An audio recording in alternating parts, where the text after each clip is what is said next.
Evolve for Life here with a Playbook series video on PA boot over. This is one of my favorite plays if I've got a 3rd and long or 4th and long situation and I need a bailout in the spread playbook. As with most of the other plays in the spread playbook, I like to flip the plays. And in this case, we've got several viable options with PA boot over.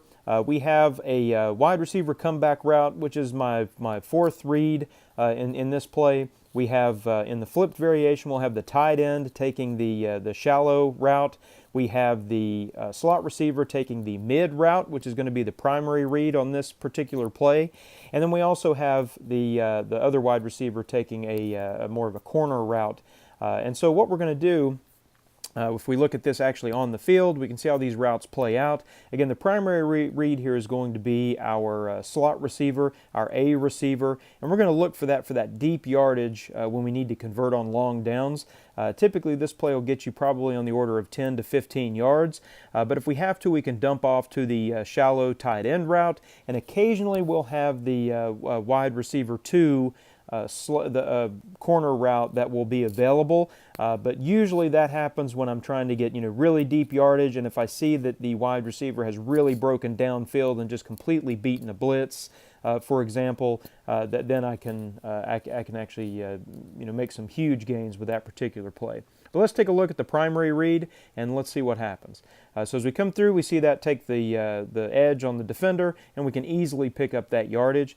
This play will be open fairly consistently, but sometimes you will see that slot receiver get hung up, and hopefully we'll see an example of that as we go through and run this play.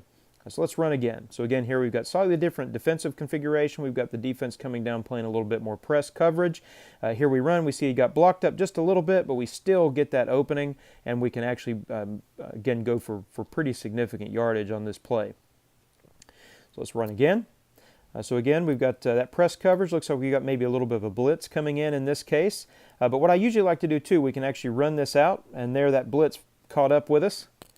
But that's good. This gives us a longer yardage situation, so we can show what this play is actually capable of doing. Here we see this blitz situation again.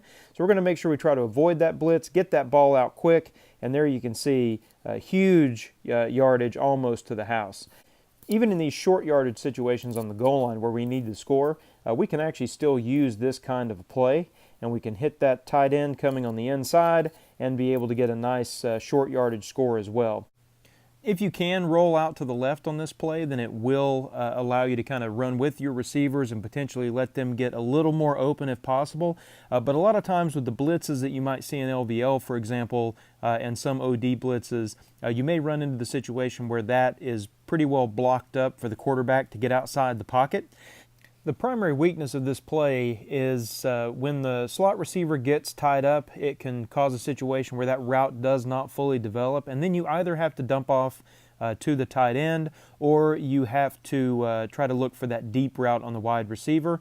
Really, it's also a possible option that you can scramble. If the defense backs up enough, then you actually have a pretty decent scramble out to the right side, the opposite direction where the play is going. And so that's always a viable option as well. The other thing that is an issue with this play is if you do have an overthrow. And so an overthrow in this place, especially if you've got a zone coverage, then that sometimes can lead to an inadvertent interception that you just have to watch out for. If you see that defender lurking back and you've had a recent bout of overthrows, then you may want to just be careful and dump off to that tight end route. I hope this video is helpful. If you guys like the content, please like and subscribe. And like I said, I'll try to get back into the hang of being able to post more frequently. Hopefully the work schedule gets a little more routine. But we'll talk to you guys later and catch you in the next video.